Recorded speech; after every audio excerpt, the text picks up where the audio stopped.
We're talking about building a culture of grit tonight.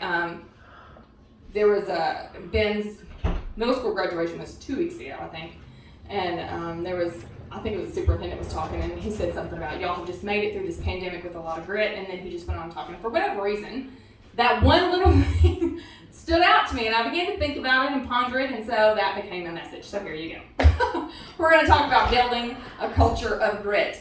We have a generation now, especially in the church, we have a generation, more often than not, the people that I counsel or the people that reach out to me for their situations are in a place where they're what I call persecution acceptance. They're in a place where the Bible says we're going to be persecuted. The Bible says, we're going to have trials and tribulations, and they're in a place where they've accepted that to the point that that is their lifestyle. So everything is an attack. Everything is Satan coming after them. Everything is just a constant struggle. And they are in this place of, well, that's the way it's supposed to be. And we have a whole generation that is believing, and they're miserable because they're believing that they're in a place where they're going to be persecuted. We're in a place where more often than not, the Christian church is not happy. Most Christians are unhappy. Most Christians are discontent. They're unfulfilled. They don't have assurance about tomorrow. They're not comfortable with what tomorrow looks like. They're not preaching about how awesome church is. They're weighed down by the expensive church. I make a joke all the time and we all laugh about it because I say it's expensive to be a Christian. And it is. Have you been to a Christian bookstore? It's expensive. It costs a lot of money to go to a Christian concert. It costs a lot of money to have Christian curriculum, which is why all of our curriculum here is what I make up because I can't afford to go buy the books. So you just get to learn what I learn as we go. It's expensive to be a Christian, and a lot of people aren't rich. A lot of people don't have a throwaway income where they could purchase these things at these higher prices, and so they're not getting the revelations. They're not getting the wisdom. They're not getting the instruction that others are getting, and so we're just discontented. We're unfulfilled. We're looking for more, and we don't have it. And the problem is we haven't built a culture of grit. We haven't built a church and a people who were made for grit. And that is important, especially when we're facing tough times. From something as simple as going to work every day, that can be hard. If your job is physically demanding, it is hard to lift heavy weights. It is hard to bend and step, whatever your job may be. It's hard to study sometimes. It's hard. The other day I was reading, and I went into reading a couple of different things, and everything was blurry for like half an hour. I couldn't find my glasses. So it's hard to do the things we need to do that are just very tangible things that we all do. It's hard to get up early in the morning if you had to be up late the night before. And then we have to throw in all the intangible things, the doubt. Am I doing this right? Am I where I need to be? Am I talking to as many people as I should? Am I talking to too many people? We have the adversity. We have those who think it's their place to tell us they don't believe in what we're doing, and they don't believe in what we say, and that they challenge our opinions, and they challenge our faith, and they challenge what we stand for and why we stand for it. And so we have all of these hard times, this persecution, if you will, but it's not all our life is full of. It's not all what we're supposed to be about. It's not at all what it's supposed to be. We're supposed to be known for our grit. And so I'm going to preach tonight about what that looks like and what that means. If you boil it down to the 4 letters, G.R.I.T, it's grace, it's rejoice, it's imitate, and transform. If you have grit, you are going to live your life with grace, you're going to rejoice, you're going to imitate, and you're going to transform. Remember that acronym, and it's going to easily help you not get caught up in the persecution acceptance stage. It's going to help you not get caught up in the unfulfilled stage. It's going to help you keep the joy. It's going to help you be a better witness and a better testimony of Jesus Christ and the goodness in your life. So we'll look at grace first. Obviously, we're a grace-based church. We've preached about grace a lot. We always talk about grace a lot. But basically, in life, grace is the reason we can take a risk. Grace is the reason we can at least try to do it. Because we know there's a good chance we could fail. It's there. But grace says, I'm not going to do it alone. Grace says God can restore it if it's meant to be. Grace says it's not my work, it's His, and I get to just be a part of it, a vessel, if you will. So grace gives us the desire to do that. If you look at statistics, it says that 70% of new businesses fail within the first 3 years. An additional 25% fail in the first 5. So by statistics, about 15% of businesses that are started make it to the 5-year mark. So you look up and you go, I'm going to start a church, and then the statistics come and you're like, oh, yikes. I'm going to start a church and I don't even have any money. I don't have seed money. I don't have an investor. And you begin to say, I don't know that this is a good idea. I don't even have a place to do it. And you begin to wonder about it. Grace says you can try. What's the worst that can happen? You meet new people. What's the worst that can happen if it fails? But what's the best if it doesn't? If you don't have grace in your life, you're not willing to risk it because you don't want people seeing that failure. You don't want people knowing you couldn't do it. You don't want other people questioning why you couldn't do it. But grace says none of it matters. The only thing that matters is that we chase after God and do it as completely as we can and leave the rest up to Him. Great people have a growth mindset. When bad things happen, they don't give up. When bad things happen, gritty people with grit, don't give up because they see that as a growth opportunity. All right, this bad thing happened, but am I going to let this bad thing mean I'm being persecuted in this terrible world? Or am I going to make this bad thing mean I'm going to grow from this? I'm going to learn from this. I'm going to channel this. I'm going to figure out what could be done different. I'm going to figure out what could be done more or less. I'm going to make this work because I've got grit and I can figure it out. We're going to make it work. They don't give up. Do you throw the towel in when struggles hit? When it gets hard in a relationship, do you say, I'm out? It's easier to just shut down and not be your friend than to go through the painful part of restoring. The painful part of saying, I may have been wrong. The painful part of saying, I wasn't wrong, I don't think I did anything wrong, but you feel terrible about what I did and that's not okay with me, so I can say sorry anyway. It's not about being right or wrong, it's about restoring a relationship. That's hard to do as people. And so instead, we just don't have one. We just walk away from it. We get married with people we don't know. We meet somebody in January and we marry them by March, and by August we're getting a divorce. Well, because it's hard to get along with people. Even people you love, it is really hard to get along with other people sometimes. I love my husband. We've been together 23 years, and there are days when it's hard not to hit him. Really hard. There are days when it's difficult. Do you throw in the towel and say, there must be better for me out there? Or do you say, this is an opportunity to make it better here? This is an opportunity to grow and figure out why it's so hard. Is it me? Is it him? Is it both of us? Is it just that we don't have any money, everything's gone wrong, and we're both just stressed? Do we need to just take a step back and breathe for a second? It's a chance to grow, but instead we've got this culture of people who say, I'm supposed to chase after my own happiness. My truth is what's important, and we throw in the towel. There's no grit for that. That's easy. It's too easy for us to walk away. Grit says, I'm going to learn from this. I'm going to grow from this, and I'm going to be better because of this. Man. 2 Corinthians 12:9 says, but he said to me, my grace is sufficient for you. My power is perfected in weakness. Yeah, I already said it, but you didn't flip the slide. So, yeah, I said that. There you go. You were shaking his head. I was like, yep, I already said it. You didn't keep up. So 2 Corinthians 12:9 is basically when Paul is talking to God and he's saying, I have a thorn in the side. It's bothering me. It's driving me crazy. God said, my grace is sufficient because my power is perfected in weakness. If everything was easy, there's no need for God's power. If everything was easy, if we weren't supposed to figure out how to have that mindset of growth, then God's power never gets revealed. And then who gets glorified? We do, not God.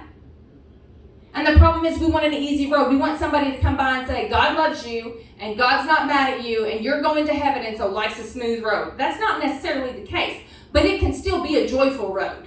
It can still be a growing moment. It can still be an awesome opportunity for God and His greatness to be on display for you and everybody else that are in it. If you don't try or you give up, God's power never gets revealed. It takes grace to give yourself room to mess up while holding on to faith. It takes grace to say, it's bigger than me. I'm going to make a hot mess of it, but I'm going to hold on to faith, and I'm going to know that God has a plan and a purpose. I'm not going to give up. I'm not going to throw in the towel. I'm just going to keep walking.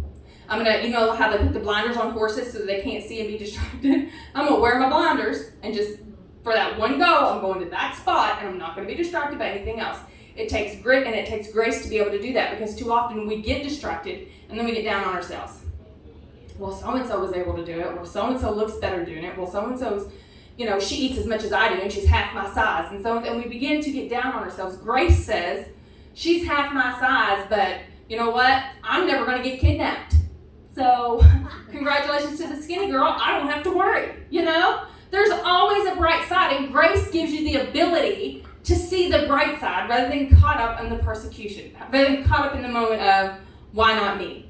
And the second thing we do to cultivate that grit attitude is we rejoice. We rejoice in all things. It is horrible to walk into a church and see sour faces. It's horrible. That should be your happiest moment. One, because you're in the house of God, and two, because you're with God's people. And you know, even if you trip and mess up, those people are going to laugh with you, stand with you, and move on with you. But the church hasn't traditionally done that. When you fall, the church likes to point fingers and call you a backslider. They like to point fingers and tell you how you're not holy and how you need to change. The church needs to be a place that says, hey, you fell, and maybe it's a little bit funny, but I fell yesterday. And so we're both going to get walked up, we're both going to hold each other up, and we're going to keep at it. Church needs to be the place where we rejoice the loudest. In Scripture, it tells us to rejoice in all things, meaning it should be a state of being. We don't rejoice just in worship. We don't rejoice just when we have a testimony or we hear a testimony. We don't rejoice when we hear good news. I mean, all of those are good things, and we should rejoice in those moments, but we're supposed to rejoice in all things. When our dad dies, we're supposed to be rejoicing. Because I am heartbroken and bereft, and I want my dad here, but I could never imagine looking at him and saying, I want you here with me so you don't get to be with Jesus. That's terrible. I should be rejoicing because he's with Jesus. He's whole. He's not in pain. And I know that seems so cliche, but when you really get the idea of how you get through the hard stuff, part of it is you rejoice regardless of what the hard stuff is, because there is something to rejoice. Philippians 4:4, rejoice in the Lord always. I will say it again, rejoice. He is literally saying above everything, and it's so important. I'm going to say it twice. It's so important. He really wants to drill it home because it makes all the difference. Rejoicing is our hook. You know, they when they come up with slogans to sell a product, you got to get something to make people want to eat it. You got to get something to make people want to go there, want to shop there, want to wear that. There's a hook. And so what's the benefit of this Christian life if we're miserable? What is the benefit if I'm struggling just like you are and I'm commiserating with you? Well, I'm not going to be drawn to your church, quite frankly. You're no better off than I am. How's that going to help me? Versus me saying, yeah, are you overdrawn on your account? I am too, but you know what? I ain't even worried about it because I ain't hungry. Look at me. I can afford to skip a few meals. It's not a big deal. God's in control and we can handle this. And when they see you just sure that tomorrow kind of looks scary, but you don't care because God's in tomorrow, and you're excited because you know you're going to get to see God be God tomorrow, that makes a whole world of difference because their thought is they're in the same boat I am, and yet they're happy. They're deliriously happy. You know, in Scripture, when the Pentecost came, they all thought they were drunk because they were speaking in tongues they didn't understand, and Peter's like, it's too early in the morning, nobody's drunk, that's a ridiculous thing. I can't wait for the day when the church finally gets so happy that people go, they must be high. They've got to be high because they don't have that great of a life. They don't have fancy houses. They don't have $1 million cars. Those people are high. I want for at least one moment to think that we're insane, because the trick is our high, our joy is supernatural. It doesn't come from this world. It doesn't come from owning something, having something, or wishing for something. It's our state of being. We can rejoice for two reasons. One, it's a fruit of the Spirit. Joy is a fruit of the Spirit. It's part of our worship. You know, you're supposed to be thankful. That's part of your gratitude. So we worship for those reasons, and we have rejoiced for that reason. And the second one is, if you're being tested, then you're being perfected. That means you have a divine purpose, and that alone is a reason to rejoice. If you are struggling and you are being tested, God is refining you through the fire. He's going to have you minister, but if you haven't walked it, if you haven't done it, if you haven't tried it, then you can't minister to somebody else for it. So, I'm sorry, I'm trying to focus here and do that. You have a reason to rejoice because you have a divine purpose. If you are struggling, that means God is going to use that. God didn't cause it, but He's going to use it for you. He's going to make that be a testimony for somebody else. Oftentimes, your biggest struggle, your biggest downfall, your biggest moment of weakness and pain and heartbreak is where your ministry is born. You have experienced it, you have been there, you have walked through the fire, and God's saying, now that you've done it, go back and get the others that are still there. Go back in the fire and show them how to get out. That's reason to rejoice. If I am struggling, that means God's going to give me an opportunity to rescue somebody. God's giving me the opportunity to bring joy to somebody. God's decided I'm worth using. That's huge, because I know me, and I'm not worth a whole lot. So if He thinks I can do that, that's huge.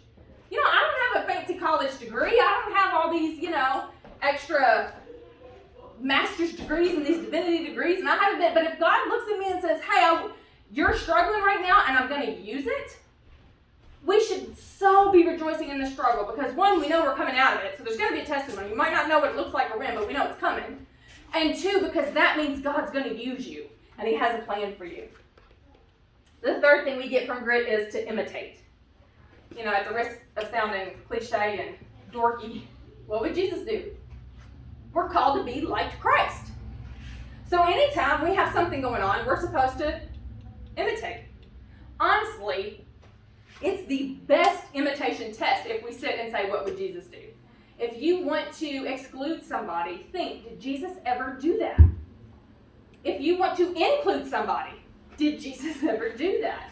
If you are struggling and the person that is the reason you're struggling is continuing to be ugly to you, instead of saying, how do I get back to them? How do I get them to leave me alone? How do I get them to not focus on me? How do I change and shift the atmosphere? Instead of doing all of that, if we would take a minute and say, what would Jesus do? We need to do it in that moment. We remember that he was persecuted. He was lied about. He was in 2 trials. They beat him. They put him on. Never once did he go after those people. Never once did he demand his truth be known, which was the truth. Never once did he ask the disciples to stand up and testify on his behalf. He didn't get his friends to rally and help him have his truth and his word shown. He didn't do that. That's what we do, though. When we start to imitate Christ when life is hard, when we start to imitate Christ when in the intangible and we see how he deals with it, and then when we do it in the tangible, I know for me it's hard to ask for help. Because my thought is, there's always somebody worse off than me and I don't want to be a burden. I will figure it out. That's what I do. And so it's hard for me to ask for help. But if I think about what would Jesus do, he couldn't carry the cross and Simon did it for him. Jesus accepted help. And he was supernatural. He could have carried that cross. He could have called the angels to help him carry that cross. Jesus could have made it there without help. He accepted help because he, in his mortal body, was too weak to take another step, carrying the burden he carried. So when you think, I can't ask for help, I can't let them do that for me, is that what Jesus would do? Our car broke down going to Henderson, and we brought it back home. We tried to get a rental. There weren't any rentals, and Hope calls, and she's like, take my van, you can take my van, and I'm crying in the passenger seat, and he's like, absolutely not, we can't take your van. That's 3 hours away and back, and it's a weekend, and Kevin's gone. We can't do that. And in that moment, you have to realize you don't have any other options. And what did Jesus do when he didn't have any other options? He accepted the help. And then God made sure that man's name went down in history, and we all know the guy that carried Jesus' cross for him. We all know that story. That's important. It's important to be able to accept help when we imitate Jesus. And then the other thing Jesus did was love God and love others. It really is that simple. He told them all of the commandments. Hang on these 2. Love the Lord your God with all your heart, with all your might, with all your strength, and then love your neighbor. Love God, love people. That's how you imitate Jesus. Love. That's it. We complicate it, but we shouldn't because he never did. Imitation, they say, is the sincerest form of flattery. Like when people are copying you and you were growing up and your parents be like, it's flattery because they like you so much. And if that's true, can you imagine how much beaming the Father is doing when we act just like him? When we copy how he treats people, when we imitate what he says, when we imitate what he does, how exuberant he would be, the flattery that would come his way when he saw us act like him. And then the very last thing on grit is transform. The beautiful thing about it is if you're doing it in grace, and if you're rejoicing the whole way, and you're imitating Christ, the transformation is going to happen. And we said it when we decided to re-examine our bylaws a year and a half, 2 years ago, about the LGBTQ issue. And we said, when we started it, we said we're going to go open-minded. We all know what we've been taught. We all know what we've been told. We all know what's being taught. We're going to go with open minds. And we made the comment that either God's going to change them or he's going to change us. Because when you seek the Lord, he's faithful. Don't know which is going to happen, but I'm going to give him room to move. When you have grit, you are willing to say, at the end of this, there will be a transformation, either in my circumstance and the people around me, or in me. Either way, that's a good thing, because transformation means growth. I don't want to be the same person 10 years from now that I am today. I'm not all bad, but I got plenty of places I need to grow in. I don't want to be the same person. I had a conversation with a friend several months back, and she commented about how I was very different from when I met her, and I met her 10 years ago or so. I wasn't anything like she thought I believed in all this, and I thought, I don't want to be. I don't want to be who I was 10 years ago. Are there parts of me that's the same? Yeah. But are there parts of me that aren't? Yeah, I've had huge places of growth, really, in the last 3 years. Leaps and bounds of growth with God in the last 3 years. I don't want to be that person. And that can only happen when we transform. Philippians 1:6, Paul says, I am sure of this, that he who started a good work in you will carry it on to completion. A transformation occurs when we rest in grace, we rejoice in the moment, regardless of the moment, and imitate Christ at all times. He has promised that what you're doing isn't your work, it's his. He who started a good work in you. God started it, God's going to finish it. It's his work. We just get to be along for the ride. And when we really grasp that, a transformation occurs, because we stop getting mad at the people that we feel like it's their fault where we're at. You know, the blame game kicks in. We stop looking for a blame game, because instead we're looking for the reasons to rejoice. Instead we're looking for the ways to imitate Christ. Instead we're looking for the ways to extend grace. And we forget about all of the people around, and the transformation begins to happen in us.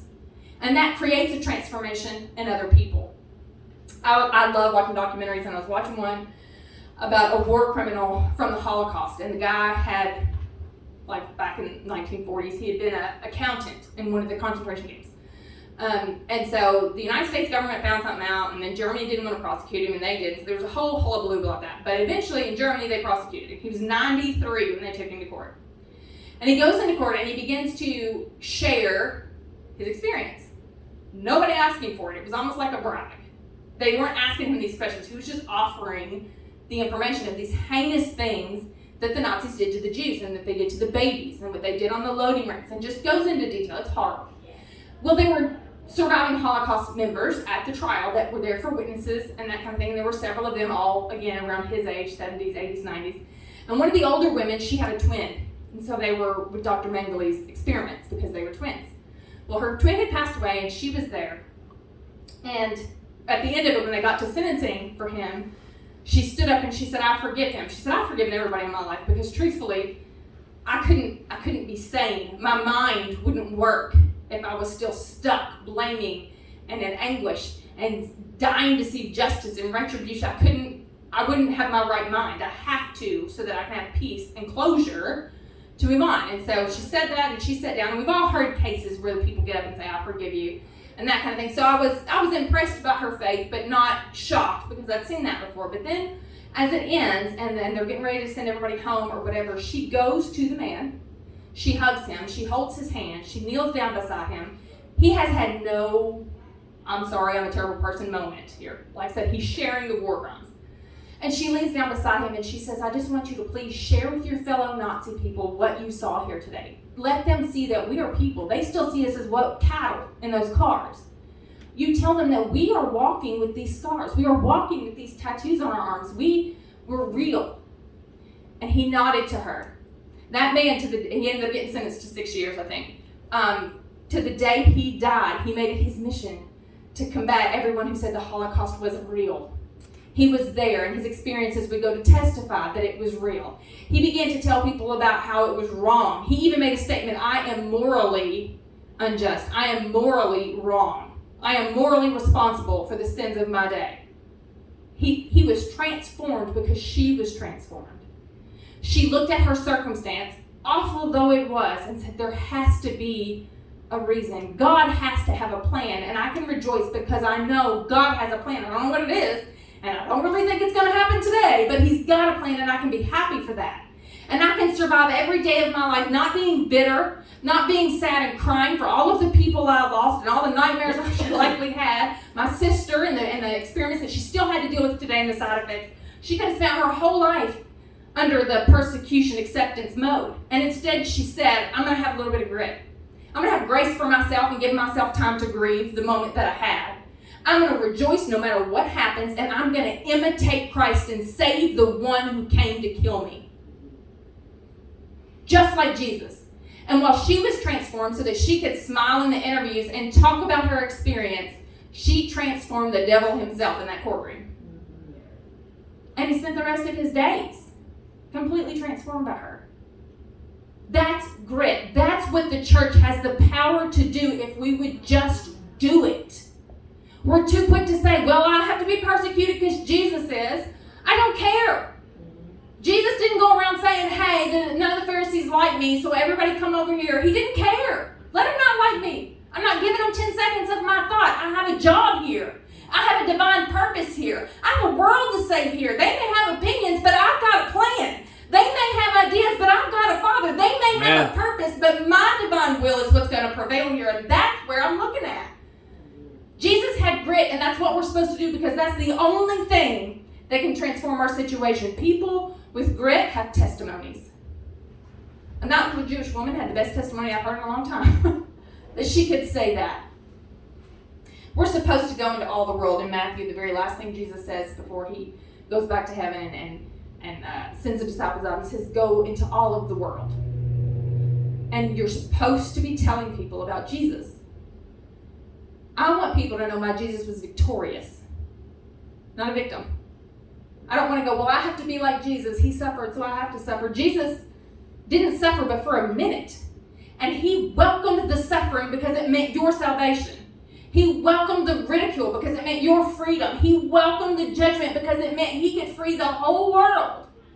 But instead, we look at the suffering and we go, Jesus did, so I did. No, Jesus was a victor. He overcame the suffering so that we don't have to suffer. If you have joy in every situation, are you suffering at all? If you are in pain and in grief and you're upset and you choose to find joy and you choose to find a funny joke and you choose to laughter, are you even suffering? You've already been transformed just by treating yourself better with grace, and your testimony becomes a witness. Nathan's granny, her first husband passed away. She remarried a few years later, and her second husband got sick, and he passed away 7 years ago.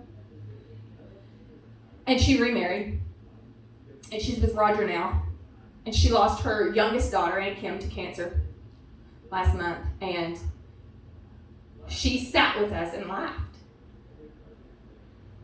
And she served people, and she helped people. She had people over to her house, and she cooked meals for people. And I sat there thinking, if I lost 3 men that God gave me, because they all loved her well, they were all good relationships, they were good men, they were godly men, they served in the church, and her daughter loved her well, and she loved her. Who didn't love her kid? I mean, come on, nobody expects to outlive their kid. And to watch her daughter suffer through cancer for a whole year and a half. And I thought, and in the moment of her funeral, she was joyful. Her testimony is because she's got grit. She had grace to say, this is not what life's supposed to look like, but Jesus is going to handle it. He holds my heart, and he's going to make it better. She rejoiced even when she felt like crying. There were tears in her eyes at times, and she chose to put them away. She chose to say, my family is around me. My grandkids that I haven't seen for a year and a half are with me. This is a good moment. They're here for a terrible reason, but I can find the reason to rejoice, and she did it. Nathan's granny's testimony in my life, she'll never know the impact. She'll never know. When my daddy died, she came up here, and if it weren't for her, she saved me. I was lost in an abyss. I was medicated. Nathan's granny saved me. And then as we walked out this walk in life, to see her over and over and over survive with that kind of grit, Lord, let my life be that kind of testimony. Don't let me stand up in church one day and say, all of my children are saved and all of my grandchildren are saved and they've gone to missions and they've planted churches. I want to be the one for the person that looks up and said, I nearly died from grief. And I watched her walk the heartbreak. And I'm here today because she showed me what grace looks like. She showed me how to rejoice in the struggle. She showed me, and it transformed my life. And then I could go back and pull somebody else out of the fire. And then I could go back and walk with somebody else in their moment of grief. And then I could go back and let them see Jesus. And the church actually look like it is fulfilled, and it is loved, and it is growing, and it is joyful. We need a culture of grit today that we don't see anymore because we're too busy saying your truth is more important than to feel all the feelings. You get a minute, but you are so blessed and so loved. You don't get to stay there because God has a purpose for you and a reason for you, and he's going to use it to make it better. He's going to use it to save somebody else. Poor Granny didn't even know me when she went through her first loss. I wasn't even a blip on her radar. And she made all the difference in my life. She continues every day to shock me with her strength. I pray that I'm like her one day. And the church should be full of people that we say, I pray that I'm like that one day. I pray that I handle that like that one day. If I'm ever faced with the loss of a child, I want to do it like she did it. If I'm ever faced with the loss of a spouse, I want to do it like she did it. Because I know it's possible. I know I can laugh in grief. I watched her do it. But we don't have anybody doing that now. We're crying all the time. There's a lot of sorrow. There's a lot of reasons to be sad. But ultimately, the reasons to rejoice trump every one of those. Those that have gone on before us, we get to see them again. We get to spend time with them again. It may be a while, but we're going to see them again. We have to be ready to build a culture of grit. When we see each other, let's not commiserate misery. Let's encourage each other to find the joy. Let's encourage each other to be real. Let's encourage each other to stand up and be the testimony that God's called each and every one of us to be. Regardless of whatever He's told you, we're all supposed to be testimonies. We're all supposed to be witnesses, and what you do speaks way louder than what you say. We've got to reach down and be a congregation that has grit. We've got to be a global church that has grit in the world today. It's desperately seeking something different, and that's what's going to set us apart. Father, I'm thankful that you give us the strength to be who you've called us to be. I'm thankful that you call out saints long before we have a knowledge that we're going to have a need for an example, God, and that they've walked through it, that there are men and women all over this world who are walking through the trials, God, and they're learning how to be refined, and they're learning how to find joy so that they can walk us through it when it's our turn. God, I'm thankful that you have a plan and a purpose for each and every one of us, God. I'm thankful that there's always reasons to rejoice and be glad and grateful, and God, I'm thankful that grace drenches every corner of our lives, Lord. And I just pray that this evening we find that peace, we find that joy, we be that transformation in us and around us. We love you and we thank you. In Jesus' name I pray. Amen.